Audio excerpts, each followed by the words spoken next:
그리스도와 함께 그리스도 안에라는 제목으로 말씀을 증거하도록 하겠습니다. 자, 오늘은 이제 철로 역정 좀 쉬어가는데요.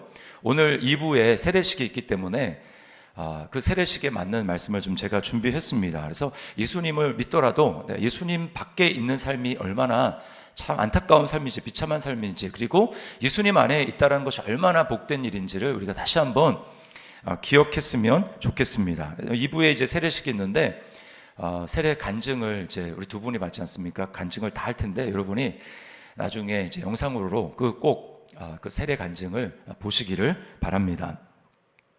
자, 우리가 지금 이제 에베소서 말씀을 보는데요. 에베소 그 지역, 에베소는 바울이 2차 전도 여행 때 방문해서 복음을 전하고 그렇게 교회가 세워진 곳입니다. 바울은 그 에베소에 있는 동안에 두란노 소원이라는 곳에서 2년 동안 하나님 나라에 대해서 가르쳤다라고 성경이 기록을 하고 있어요. 그러니까 바울이 왜 이렇게 에베소에 오래 머물렀을까 생각을 해보면 그 에베소가 대단한 도시였습니다. 그 당시에 로마에서 세 번째로 큰 도시가 바로 에베소였다고 합니다. 그 당시에 인구만 약 25만 명이 살았다고 합니다. 그러니까 거의 2000년 전 아닙니까? 그 당시 한 도시에 25만 명이 살았다. 이거 정말 엄청난 것이죠. 제가 이제 어제 궁금해서 이동탄 인구가 얼마나 되나 찾아봤더니 2월 기준으로, 그러니까 올해 2월 기준으로 26만 7천 명이었어요. 그러니까 이동탄이 이제 굉장히 인구가 많다고 하는데, 그러니까 에베소는 참 대단한 도시였던 곳입니다. 에베소에 정말 아고라라고 하는 그 이제 상업 그 시장이 있는데, 지금으로 얘기하면 중앙시장 같은 겁니다. 그러니까 사람들이 엄청나게 사람들이 몰려서 상업이 발달한 곳이었어요. 그런가 하면 2만 5천 명, 당시의 인구의 10분의 1을 수용할 수 있는 야외 극장이 있었습니다. 그러니까 문화가 엄청나게 발달이 된 거예요. 제가 성지순례 가봤는데 앞에서 이제 누가 딱 서서 이야기를 하잖아요. 그러면 2만 5천 명이 들어갈 수 있는 엄청 넓은 곳인데도 다 들을 수가 있습니다. 그러니까 음향을 장비를 성취를 하지 않아도 다 뒤에 있는 사람까지 들을 수 있을 정도로 문화가 발달된 곳이었어요. 무엇보다도 종교는 그곳에서 사도행전을 읽어보면 알지만 아르테미스라고 하는 여신을 숭배했습니다. 그러니까 아르테미스 여신은 다산을 상징하는 신인데 여러분이 이렇게 이미지라든지 본 적 있으실 거예요. 여성이 이제 젖가슴이 굉장히 많이 달린 그러한 여신입니다. 그러한 신전에서 섬기는 거예요. 그러니까 다산을 상징하니까 거기에서 이제 남자들이 신전에 이제 여사제들과 함께 성행위를 하고, 그래서 굉장히 음란한 곳이 바로 이 에베소 지역이었습니다. 또 마술이 대중의 인기를 끌었다고 해요. 그러니까 요즘 같은 그런 이제 재미로 하는 그런 마술이 아니고, 이 당시의 마술은 주문을 외우고 하는 이렇게 퇴마사와 관련된 그런 마술인 것입니다. 악마를 퇴치하는 그런 일을 담당하는 거예요. 그런데 이제 바울이 거기서 2년 동안 말씀을 가르치고 복음을 전파하면서 어떤 일이 일어나냐면 마술사들이 막 예수님을 믿기 시작을 합니다. 그래서 사도행전을 읽어보면 마술사들이 예수님을 믿고 자기가 막 이렇게 주문을 외우던 그런 마술책들을 가지고 와가지고 이렇게 쌓아놓고 불 지르는데 책값이 은 5만이나 되었다. 이런 놀라운 기록들이 성경에 쓰여져 있어요. 그런가 하면 이 아르테미스 여신상을 조각을 해가지고 사람들에 팔고 그곳에 있는 사람들 또 방문하는 관광객들에게 팔았는데 짭짤한 수입을 올리고 있었는데, 복음을 전하니까 사람들이 이제 우상을 버리기 시작합니다. 그러니까 더 이상 그 우상을 잘 사지 않는 거예요. 사람들이 우상 장수들이 생계에 위협을 받을 정도로 심각한 지경에 이르렀습니다. 그래서 막 데모를 하는 장면이 나오게 됩니다. 그래서 바울이 거기서 더 이상 주변에 만류도 있고 해서 복음을 전하지 못하고 이제 마게도냐로 떠나게 되죠. 여러분, 에베소 교회 성도들은 이런 배경에서 예수님을 영접한 사람들이에요. 얼핏 보면 어떻게 그런 문화적인 환경에서 예수님을 믿을 수가 있지? 그렇게 강력한 문화적 종교적인 배경을 가지고 있는데 어떻게 예수님을 믿을 수 있지? 여러분, 이게 미스터리 아닙니까? 그래서 오늘 바울 사도가 보면 막 감격해서 그들에게 너희가 옛날에는 이랬는데 라고 하면서 감격해서 말하고 있어요. 특별히 5절에 보면 괄호치고 너희가 은혜로 구원을 받은 것이라 이렇게 이야기를 하지 않습니까? 이거는 사실은 문맥에 좀 맞지 않는데, 이 은혜로 구원받았다라는 것은 8절에 나오잖아요. 근데 미리 이렇게 문맥에 맞지 않는 은혜로 구원받았다라고 하는 것은 바울이 감격에 차가지고 이래가 진짜 은혜 아니면 답이 없는 사람들이었는데 은혜로 구원받았다라고 지금 이야기를 하고 있는 거예요. 감탄사입니다. 저는 오늘 이 말씀을 들으면서 우리가 다시 한번 정말 예수님을 믿은 내가 예수님을 믿지 않는 상태에 있었던 나를 보면서 내가 정말 나 같은 사람이 어떻게 예수님을 믿었나? 바울의 이 감탄사처럼 내가 은혜로 구원받았다라고 하는 이 감격이 다시 한번 회복되는 그런 은혜가 있기를 주님의 이름으로 축원합니다.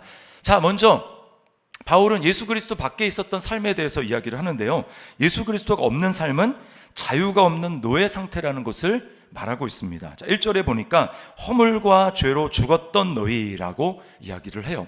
허물과 죄로 죽었던 너희. 이 말은 영적으로 죽었다라는 겁니다.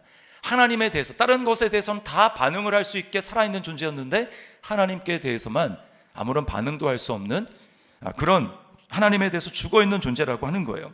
여러분, 하나님께 대해서 죽어있는 상태에 있는 사람은 반드시 다른 것에 노예가 되어 있습니다. 그것을 오늘 본문에서는 따른다라고 하는 이 말로 설명을 하고 있어요. 자, 2절과 3절을 보세요. 잘 보십시오. 그때에 너희는 그 가운데서 행하여 이 세상 풍조를 따르고 공중의 권세 잡은 자를 따랐으니 곧 지금 불순종의 아들들 가운데서 역사하는 영이라. 전에는 우리도 다 그 가운데서 우리 육체의 욕심을 따라 지내며 육체와 마음에 원하는 것을 하여 다른 이들과 같이 본질상 진노의 자녀이었더니. 자, 여러분 눈여겨보셨죠?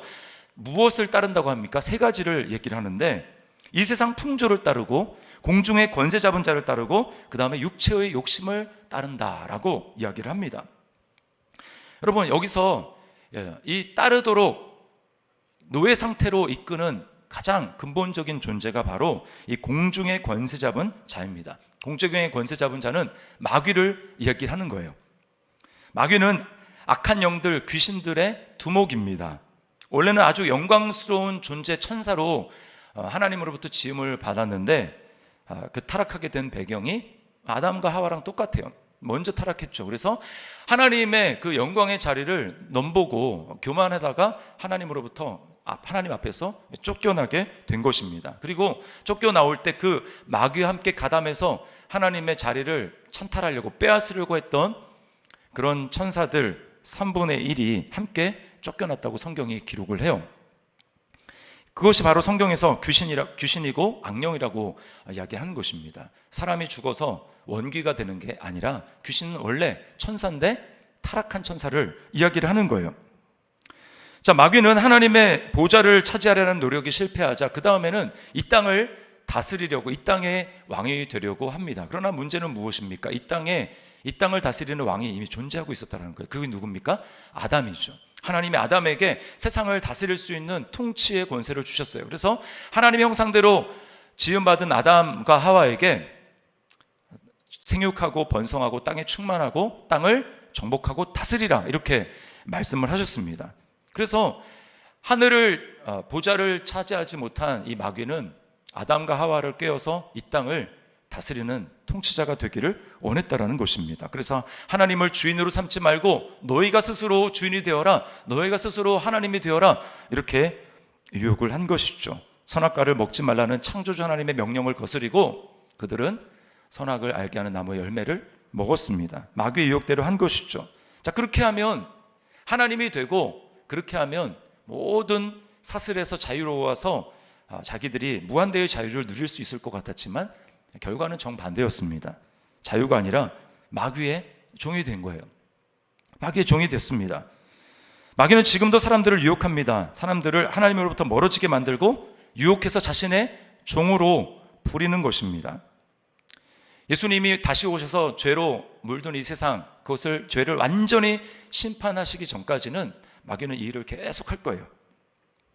어떻게 하면 믿는 사람들까지라도 이 세상에 종노릇을 하도록 만드는 것이 마귀입니다. 문제는 뭐냐면 사람들이 마귀의 존재를 모른다는 거예요. 그리고 마귀의 존재를 인정하지 않으려고 한다는 것입니다. 눈에 보이지 않기 때문이에요.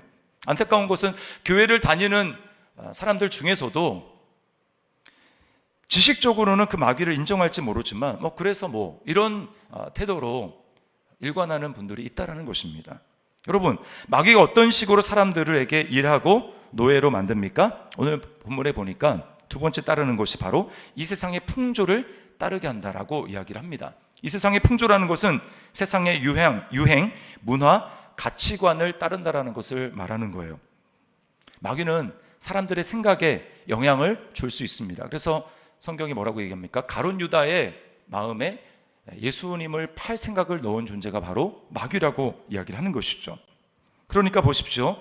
이 세상에 살아가는 학자들, 예술가들, 사상가들, 그런 사람들에게 하나님이 창조한 세상의 질서와 반대되는 것들, 그런 것들을 문화와 예술이라는 이름으로 사상을 주입해서 그런 것을 표현하게 합니다. 그래서 그것을 보면서 사람들이 문화와 예술이라는 이름으로 하나님에게서 멀어지고 하나님을 반대하는 그러한 가치관들을 갖게 되는 것이죠. 그래서 그것을 굉장히 힙하다, 쿨하다라고 하면서 사람들은 따라가게 되는 것입니다. 여러분, 사람들이 얼마나 대중에 잘 휩쓸리게 되는지, 여론에 잘 휩쓸리게 되는 존재인지 몰라요. 미국의 심리학자 솔로몬 애쉬가 한 실험이 있는데요.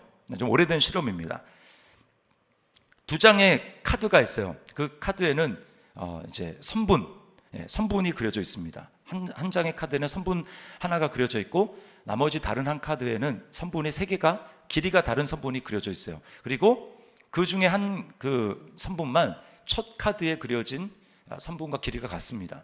누구나 딱 보면, 자, 이 왼쪽에 있는 선분과 똑같은 그림이 오른쪽에 있는 그림 중에 뭐지? 세 개 중에 뭐지라고 하면 당연히 딱 보고 이거요, 딱 집을 수 있는 그런 거예요. 근데 어떤 실험을 하냐면, 이제 그 참가자들 한 명만 빼놓고 나머지 참가자들은 그 실험 감독관과 짜서 오답을 말하도록 합니다. 오답을.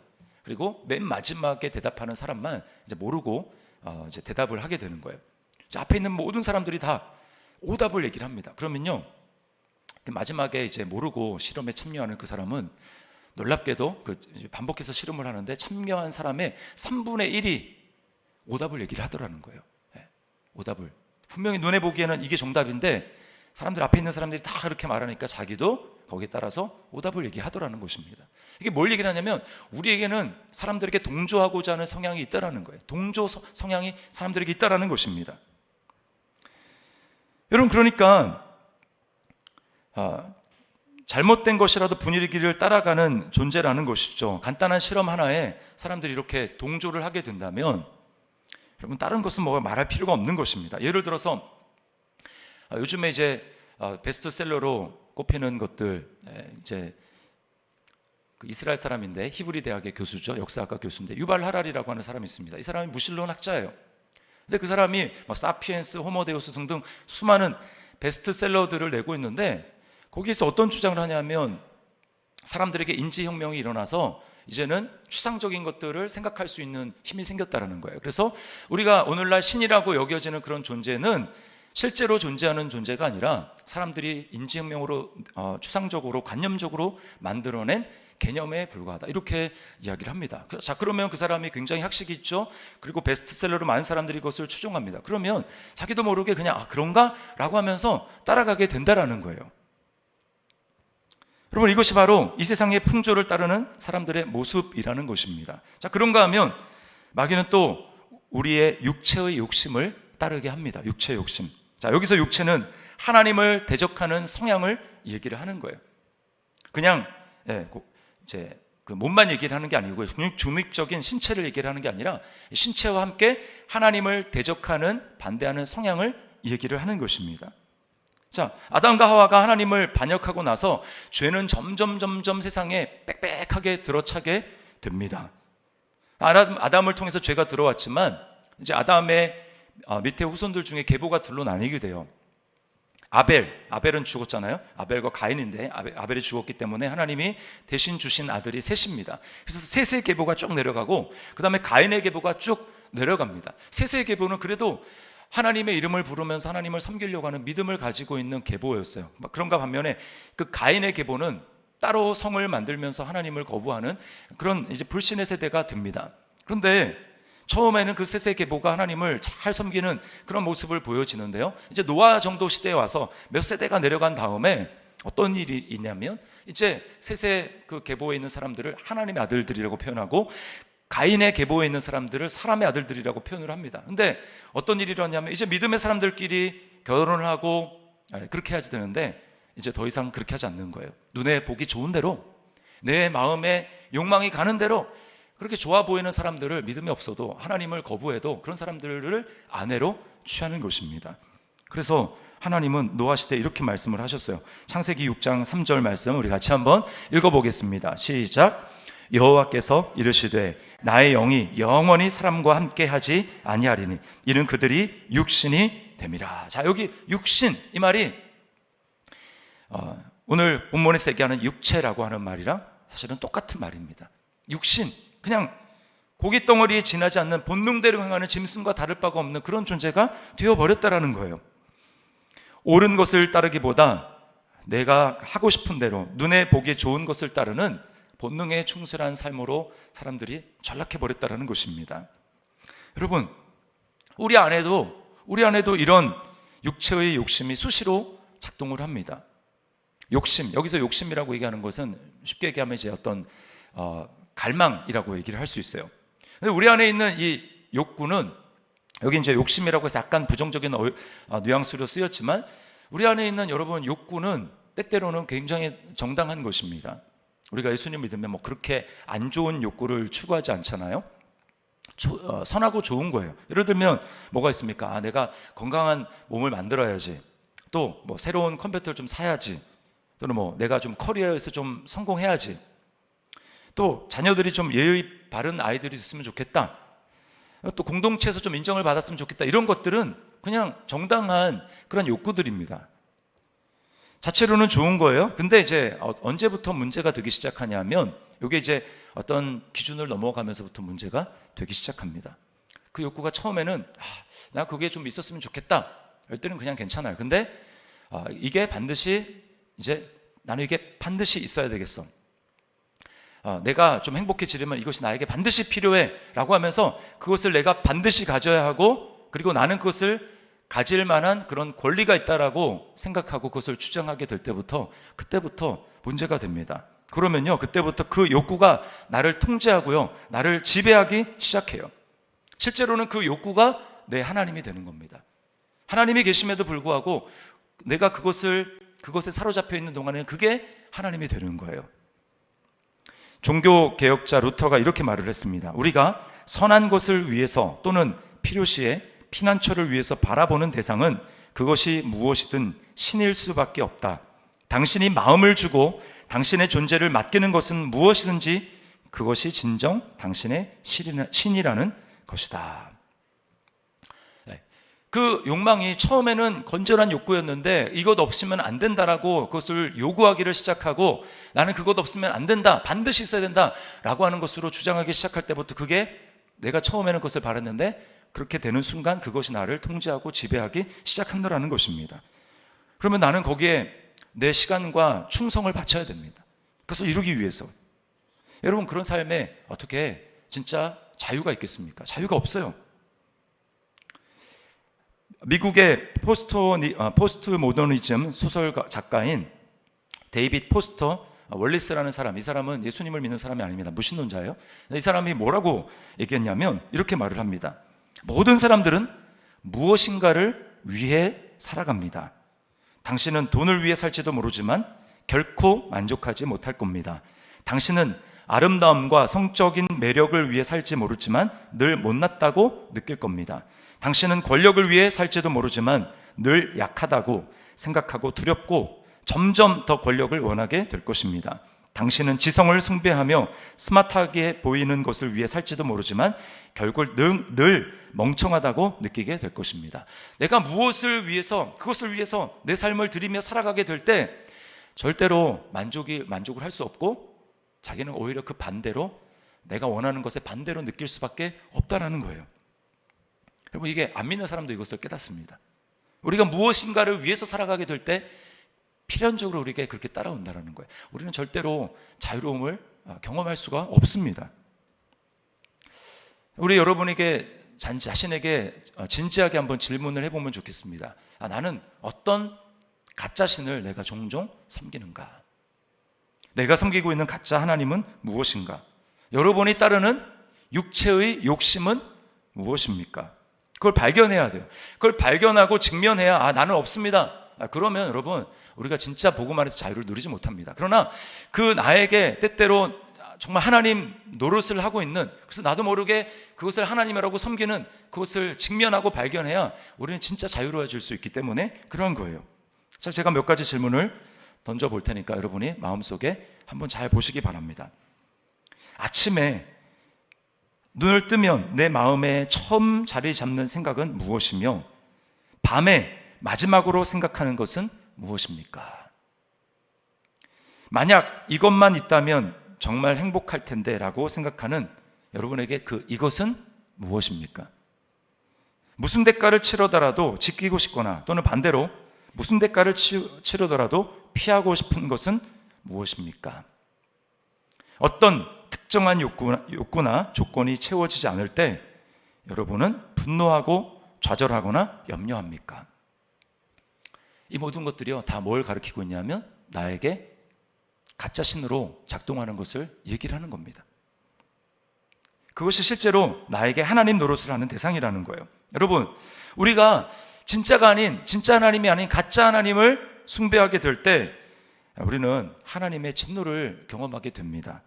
오늘 본문에서 다른 이들과 같이 본질상 진노의 자녀였더니 라고 이야기를 하죠. 여러분, 그 하나님의 진노는 깨어진 관계를 통해서 주로 경험하게 돼요. 깨어진 관계. 자, 우리는 나의 육체의 욕심을 이루기 위해서 다른 사람을 희생제물로 삼습니다. 대충 사춘기 자녀들을 둔 부모님들의 대체적인 바람이 무엇입니까? 내 자녀가, 저는 마른 거 바라지 않습니다. 내 자녀가 그냥 공부 열심히 하고 순종하는 그런 자녀가 되기를 바랍니다. 뭐 이렇게 이야기를 하잖아요. 근데 만약에 좀 더 이제 욕심을 내 가지고 내 자녀가 인서울, 거기서 좀 더 하면 이제 스카이, 그리고 더하면 내 자녀가 의대에 가기를 바랍니다. 뭐 요즘에 자녀들을 대상으로 한 드라마들 보면 다 뭐 그런 것 아닙니까? 그래서 나의 욕심대로 그 자녀들이 따라주면 좋은데 만약에 그렇지 않으면 어떤 식으로 합니까? 그 자녀를 희생제물로 삼아서 처벌을 합니다. 벌을 줍니다. 날카로운 말을 쏟아내거나 아니면 쌀쌀맞게 대하거나 신체 접촉을 안 하거나 눈을 마주치지 않거나 침울하게 행동을 해서 내가 너에게 지금 만족하지 않다고 하는 것을 보여주는 거예요. 자녀들뿐만 아니라 사람들의 관계에서도 마찬가지입니다. 내가 추구하고 있는 그 대상을 위해서 그 노선에 들어오지 않는 사람들에 대해서 우리는 똑같은 반응을 보이는 거예요. 그 사람을 희생제물로 삼는 것입니다. 그러니까 어때요? 관계가 깨어지게 되는 겁니다. 이런 모습을 통해서 우리는 상대방에게 어떤 메시지를 주는 겁니까? 지속적으로 어떤 메시지를 주냐면 당신은 또는 너는 내가 원하는 노선에 서 있어야 돼. 그렇지 않으면 너한테 갈 곳은 고통밖에 없어. 이것을 우리는 끊임없이 우리가 어떤 방식으로든지 의식적이든 무의식적이든 그 메시지를 보내고 있는 거예요. 여러분, 얼마나 많은 부부관계가 또 부모와 자식 간의 관계가 또는 교회 안의 믿음의 지체들 간의 관계가 이런 식으로 깨어져 있습니까? 이게 바로 하나님의 진노를 현재적으로 경험하고 있는 거예요. 하나님이 원하시는 원리대로 또 하나님을 섬기기 때문에 마땅히 하나님이 하신 그 말씀대로 우리가 따르며 살아갈 때는 이런 것을 경험하지 않는데 반대로 하나님을 무시하기 때문에 하나님이 정한 원리와 원칙들을 깨버리기 시작할 때 우리는 이런 하나님의 진노를 관계의 깨어짐으로 경험하게 된다는 것입니다. 이 모든 것이요 내 육체의 욕심을 따라 행함으로써 또는 다른 신을 섬기기 때문에 경험하고 있는 하나님의 진노라는 것입니다. 여러분, 그러나 감사한 것은 하나님이 우리를 그냥 이 상태로 내버려 두지 않았다라는 거예요. 하나님은 우리로 하여금 내가 공중의 권세 잡은 자를 따르고 그리고 이 세상의 풍조를 따르고 더 나아가서 나의 육체의 욕심을 따라서 노예 상태로 전혀 자유롭지 않은데 자유로운 척 착각하며 살아가는 나를 그대로 버려두지 않으시고 우리의 이 속박된 상태, 노예 상태를 예수 그리스도 안에서 하나님은 해결하셨다라는 것입니다. 하나님은 우리를 향해서 야, 니네가 나를 떠나서 나를 등지고 나에게 반역을 했기 때문에 너희가 자초했으니까 뭐 니네가 알아서 해라. 하나님은 우리에게 그러지 않으셨어요. 얼마나 감사한지 모릅니다. 하나님은 자신의 아들이신 예수 그리스도를 이 땅에 보내주셨습니다. 예수 그리스도야말로 이 땅에서 유일하게 공중의 권세 잡은 자 마귀를 따르지 아니하시고, 그리고 이 세상의 풍조도 따르지 아니하시고, 자신의 육체의 욕심을 따르지 않는 유일한 분이셨어요. 잠시가 아니라 일평생 동안 주님은 그렇게 사셨습니다. 그래서 진노의 자녀가 아니라 주님은 유일하게 하나님의 기쁨이 된다, 내가 너를 사랑하고 너를 기뻐한다 라고 말씀하셨던 유일한 분이 바로 예수님이에요. 자신의 행위로 하나님의 기쁨의 대상이 되었던 유일한 분이 바로 예수 그리스도십니다. 주님은 우리를 위해서 완전한 삶을 사시고, 우리가 하나님을 반역해서 하나님의 진노를 산 그 대가를 우리를 대신해서, 우리의 대표가 되셔서 십자가에서 대신 담당하셨어요. 우리를 위해서 죽으셨습니다. 여러분, 이 사실을 받아들여서 예수님을 나의 구원자로, 내 죄를 용서하시는 분, 그리고 예수님이야말로 나의 유일한 주님, 예수님을 주인으로 섬기게 될 때 나는 모든 것에서 자유로울 수 있어 라고 하는 것을 기억하고 예수님을 주인으로 받아들인, 영접한 사람들에게 여러분 놀라운 새로운 삶이 시작이 됩니다. 어떤 삶이 시작이 됩니까? 예수 그리스도와 연합한 삶이 시작이 되는 거예요. 이것이 바로 함께, 오늘 본문에서 얘기하는 함께의 비밀입니다. 함께, 그리스도와 함께. 우리 5절과 6절을 다시 한번 읽어보겠습니다. 시작. 허물로 죽은 우리를 그리스도와 함께 살리셨고 또 함께 일으키사 그리스도 예수 안에서 함께 하늘에 앉히시니. 예수 그리스도와 함께하는 놀라운 복을 우리가 누리게 되는 것입니다. 예수님이 마귀를 따르지 아니하시고 이 세상 풍조를 따르지 아니하시고 육체의 욕심을 따르지 않았던 것처럼, 이제 예수 그리스도와 함께 예수님을 주인으로 영접하면 예수님과 함께 내가 그 삶을 누리게 된다라는 것입니다. 전혀 새로운 삶을 살아가게 된다라는 거예요. 여러분, 이게 복음이죠. 예수님이 다시 살아나신 것처럼 우리도 살아나고, 예수님이 하늘로 올리셔서 하나님 보좌 우편에 앉으신 것처럼 저와 여러분도 예수 그리스도와 함께 하늘에 앉힌 자가, 여러분, 우리가 예수님을 믿었다면 된 것입니다. 여러분 믿습니까? 이것이 우리에게 일어난 놀라운 일이라는 거예요. 죄와 상관없는 삶을 살게 됩니다. 예수님이 죄에 대해서 단번에 죽으시고 하나님에 대해서 이제 살아계신 것처럼 우리도 그리스도와 함께, 그리스도 안에서 우리는 죄에 대해서는 단번에 죽고요, 하나님께 대해서는 살아있는 그런 자가 된 거예요. 완전히 새로운 삶을 살아가게 되는 것입니다. 이제 2부 때 간증할 이제 자매, 유성희 자매가 간증을 하는데요. 이 자매가 예수님을 이제 처음 믿기 시작한 겁니다. 이전에 교회는 좀 다녔지만, 근데 자매가 말씀을 이제 요즘에 큐티를 하라고 하니까 그 말씀에 순종해서 이제 큐티를 하기 시작하는데, 말씀을 읽다가 한 말씀에서 정말 쫙 그 가슴에 크게 와닿고 깨닫고 주님을 진짜 주인으로 영접을 하게 돼요. 이렇게 고백합니다. 주님을 진심으로 영접하며 순종하는 마음으로 살겠습니다. 지금까지 나를 중심에 두고 살아온 저의 죄를 회개하며 하나님의 뜻을 따르고 은혜에 감사하며 믿음 생활을 하겠습니다 라고 고백을 했는데, 그때부터 이제 놀라운 일이 벌어졌어요. 이제 주변이 다르게 보이기 시작한 것입니다. 주변이 다르게 보이기 시작했어요. 전에는 남편을 십자가로 여겼다고 합니다. 내가 남편을 잘못 만나가지고 이렇게 정말 고생하면서 괴로운 삶을 사는구나, 이렇게 생각을 했는데, 이제 예수님이 내가 중심으로 살았을 때 그랬는데 예수님이 내 삶의 중심으로 바뀌게 되니까 이제 시각도 바뀌게 되면서 남편이 십자가가 아니라 남편의, 정말 하나님이 나를 위해서 남편을 고르고 골라서, 그렇게 표현했어요. 고르고 골라서 나에게 맞춤으로 남편을 주셨구나. 그렇게 시각이 바뀌고 보니까 남편의 전에는 발견하지 못했던 장점들, 좋은 점들이 많이 보이기 시작하더라는 것입니다. 여러분 모르겠어요. 여러분 남편이 또는 아내가 여러분의 십자가입니까? 하나님의 새로운 시각을 우리가 가져야 되는 거예요. 뿐만 아니고요, 예수님이 이제 주인이 되시니까 사춘기로 말을 안 듣던 큰아이 때문에 정말 힘들었는데, 이제 그 아이가 다르게 보이기 시작하고 그 아이에 대해서 나가는 말이 달라지다라는 것입니다. 따뜻한 말로 그 아이를 격려하고 축복하기 시작하는 거예요. 달라졌어요. 그래서 남편과의 관계, 또 자녀와의 관계가 새롭게 되었다고 고백을 하는 거예요. 그 자매의 고백이 뭐냐면 너도 말고 지금같이 그냥 쭉 죽을 때까지 하나님 앞에 설 때까지 그렇게 살았으면 좋겠다라고 고백을 하고 있는 것입니다. 여러분 무엇입니까? 이제 예수 그리스도 안에서 참 자유를 누리는 삶으로 바뀌게 된 거예요. 마귀를 따르고 이 세상 풍조를 따르고 그리고 자신의 육체의 욕심을 따르는 삶에서 이제 예수님을 따르는 삶으로 바뀌니까 그 예수님이 나를 억압하고 나의 자유를 빼앗아가는 것이 아니라 예수님이 나에게 진짜 자유를 주시는 진짜 해방된 삶을 살아가게 되더라는 것입니다. 여러분 이것이 그리스도와 함께하는 삶이요 그리스도 안에서의 삶이라는 거예요. 여러분 우리가 진짜 행복과 참 자유를 누리려면 다른 것을 위해서 살아서는 안 되고 오직 예수 그리스도를 위해서 주님을 따르는 삶을 살아가야 하는 것입니다. 예수님을 날마다 맛보며 예수님을 기뻐하며 예수님을 사랑해야 되는 거예요. 이것이 예수 그리스도와 함께 예수 그리스도 안에서의 삶입니다. 예수님을 기뻐하며 예수님을 사랑해야 돼요.